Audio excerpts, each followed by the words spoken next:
ကောင်းကင်ဘောကလမင်းကြီးရှေးခေတ်တုန်းကကောင်းကင်မြင်ကွင်းထဲမှာနေဝင်လို့မိုးညင်းညင်းချိန်မှာလဲအလင်းတန်းတောက်နေတတ်တဲ့လမင်းကြီးတစ်ပါးရှိခဲ့တယ်။အဲ့ဒီလမင်းကြီးကတခြားလမင်းတွေထက်ထူးခြားစွာတောက်ပပြီးလူသားတွေအပေါ်စိတ်ဝင်စားသူတဦးပါပဲ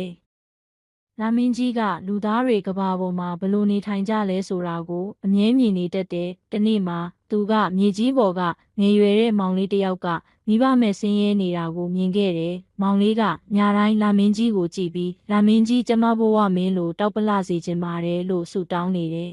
။အဲ့ဒီစကားတွေကိုနားထောင်နေတဲ့လမင်းကြီးကစိတ်ဝင်စားသွားပြီးကောင်းကင်ဘောကတော့ဆက်ပြီးမောင်လေးစီကိုစွမ်းအားတစ်ခုပေးဖို့ဆုံးဖြတ်ခဲ့တယ်။တညမှာမောင်လေးအိတ်နေစဉ်လမင်းကြီးကအလင်းတန်းတစ်ခုအဖြစ်ပုံရိပ်ပြောင်းပြီးသူ့အိမ်မက်ထဲရောက်လာတဲ့ငယ်ရွယ်သူရဲ့မင်းမှာတဘာဝအလင်းတစ်ခုရှိတယ်။မင်းစိတ်ကောင်းစွာအသုံးချနိုင်ရင်မင်းလဲတောင်ထက်ကဘာကိုတောက်ပစေမဲ့လမင်းတစ်ပါးဖြစ်လာနိုင်မယ်လို့ပြောပြီးထူးခြားတဲ့အလင်းစက္ကူတစ်စောင်ကိုပေးခဲ့တယ်။မောင်လေးကအဲ့ဒီအလင်းစက္ကူကိုအမြဲထိမ့်သိမ့်ပြီးစွမ်းအားကိုမိဘမဲ့တွေဆင်းရဲသူတွေကိုကူညီဖို့အသုံးချတယ်။နောက်တော့သူ့အမိကလူသိများလာပြီး9 လချီလမင်းသားလို့ခေါ်ကြတယ်။အဲ့ဒီအချိန်ကစလို့လမင်းကြီးကလည်းလူသားတွေအပေါ်မှာမျှော်လင့်ချက်နဲ့တောက်ပမှုကိုဆက်လက်ဖြန့်ဝေဖို့ဆုံးဖြတ်ခဲ့တယ်။ထိုနေ့မှစပြီးညတိုင်းလမင်းကြီးကကဘာကြီးကိုမေတ္တာနဲ့အလင်းတောက်ပစွာလိုက်နေတတ်ပြီလို့ဆိုပါတယ်။